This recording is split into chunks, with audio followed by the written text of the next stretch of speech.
그 생익기로 했을 때 곰팡이 냄새도 나고 나중에 되면은 결국은 구석에 가 있더라고요. 소비자들 이렇게 보면. 그래서 이제 우리가 이끼로 테라리움을 만드는데 오랫동안 그 싱그러움을 볼 수 있어서 프리저브드 이끼로 만든 테라리움을 많이 권하고 있어요. 지하철은 되게 삭막한 곳이잖아요. 그런데 뭔가 자연을 두고 싶어 해요. 그래서 전에는 식물들을 벽에다가 이렇게 꽂아서 장식하는 벽 장식들, 그 생화를 많이 둔 걸 제가 본 적이 있거든요. 근데 어느 정도 지나가면 식물 관리가 안 되더라고요. 그렇다 보니까 어느 순간에 그게 철거가 됐더라고요. 그러고는 또 다른 곳을 가보니까 이끼 장식을 해놓으신 데도 보이긴 하더라고요. 그게 이제 관리적인 측면 같아요. 이제 삭막한 공간에 자연적인 뭔가 소재를 가지고 인테리어를 하고 싶은데 식물은 잘 죽으니까 프리저브드 이끼를 벽면 녹화 작업을 해서 장식을 많이 하는 것 같고, 그리고 이런 미세먼지나 보이지 않는 유해 물질들이 많잖아요. 그런 정화 기능도 살려서 이끼 작업을 하는 것 같아요. 특별한 관리를 안 해도 되니까, 햇빛이나 물을 관리를 안 해도 되니까 그런 조건 면에서는 아주 이상적이죠. 경북 청도에 있는 휴양림이 있어요. 거기에 그 본관에 휴양림이다 보니까 벽면 장식을 숲속 같은 느낌의 공간으로 장식하고 싶다고 이끼로 벽면 녹화 작업을 해달라고 해서 저희가 작업한 적이 있거든요. 한 달 가까이 밑작업을 해서 제작을 했는데 만족도가 아주 좋았어요. 그래서 되게 기억에 오래 남아요. 공간도 조금 넓은 데다가 높이도 좀 있고 해서 그 작업은 아주 힘들었는데 그 작업을 하면서 되게 기분이 좋았거든요. 정이 많이 들어서 다 작업하고 두고 오는데 뭔가 허전하더라고요. 뭔가 내 애를 놔두고 온 느낌? 그래서 한참 동안 그 여운이 남아 있었어요. 관리가 거진 비슷해요. 꽃도 그렇고 이끼도 그렇고 습도 조절만 잘 해준다면 오래 볼 수 있으니까 습도가 뭐 보통 30% 이하 안 떨어지게 유지만 해주면 되거든요. 관리적인 면에서 같아요. 난방 기구를 많이 틀잖아요. 그때만 좀 주의하시면, 그때도 만지지 않으면 훼손이나 이런 게 안 되거든요. 그리고 다시 뭐 비가 온다든지 그러면 다시 습기를 당겨 놓거든요. 그래서 특별하게 관리는 안 해줘도 돼요.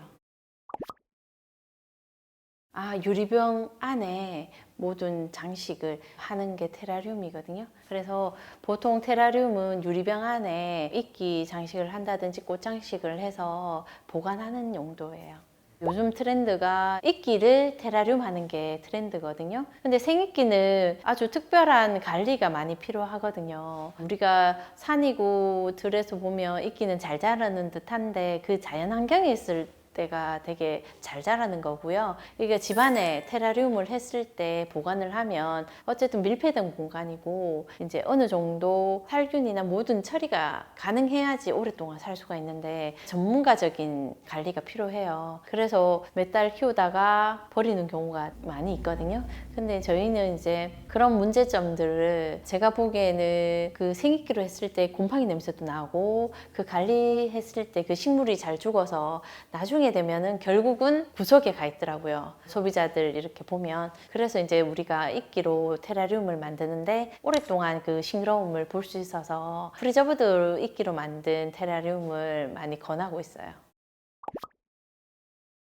그 드라이 플라워는 생화를 실리가겔이나 아니면 그 자연 건조를 해서 수분기만 뺀 게 드라이 플라워거든요. 근데 이제 프리저브드 플라워는 생화에 수분을 빼고 다시 보존액을 넣어서 보존 처리를 하는 거예요. 색상도 다시 입혀서 보존 처리를 하니까 생화의 그 촉촉함이나 유연성을 그대로 가져갈 수가 있어서 드라이 플라워랑은 조금 다른데, 보통 소비자한테 설명을 하면 결국은 드라이네라고 얘기를 하는데 그 차이는 확실히 있어요. 근데 표현을 하기에는 보존 처리를 해서 말리는 건 똑같은 과정인데 생동감이나 촉촉함은 다르죠. 드라이 플라워는 보통 6개월 정도라고 얘기를 하는데요. 말리는 순간부터 갈변은 일어나요. 눈에는 안 보이지만 점차 자연색이 되는 거죠. 수명은 한 6개월 정도라고 보시면 돼요. 근데 이제 프리저브드는 한 3년에서 10년 보니까 좀 다르죠. 프리저브드 플라워가 나오기 전에는 드라이 플라워를 아주 많이 찾았어요. 보통 꽃을 받으면 드라이를 많이 했죠. 오래 보기 위해서. 그래서 벽에다 걸어두고 그게 갈색이 돼서 으스러질 때까지 보다가 이사할 때 버리거나 이렇게 많이 했죠. 드라이가 했을 때 이쁜 꽃이 있고 프리저브드 했을 때 이쁜 꽃들이 있거든요. 그 드라이 했을 때 이쁜 꽃만 저희가 제작을 하고 나머지 꽃들은 드라이 한 거를 사용을 잘 안 하게 되더라고요. 왜냐하면 만졌을 때 빠스러지니까 제작할 때도 힘들고 해놨을 때의 완성도도 떨어지기 때문에 제 입장에서는 프리저브드를 더 많이 사용하게 되더라고요. 자연 제품이다 보니까 벌레들이 생기는 경우가 많이 있어요. 근데 이제 프리저브드는 보존 과정을 거치면서 그런 유해 성분들이 제거가 되니까 프리저브드 플라워는 그런 가능성이 좀 낮고요. 드라이 했을 때는 벌레들이 생길 수가 있어요. 왜냐하면 우리가 곡식들도 놔두면 벌레 생기잖아요. 똑같은 원리거든요. 몇 단계의 보존 과정을 거치니까 그 과정 속에서 그런 유해 성분들이 제거가 좀 많이 되니까요.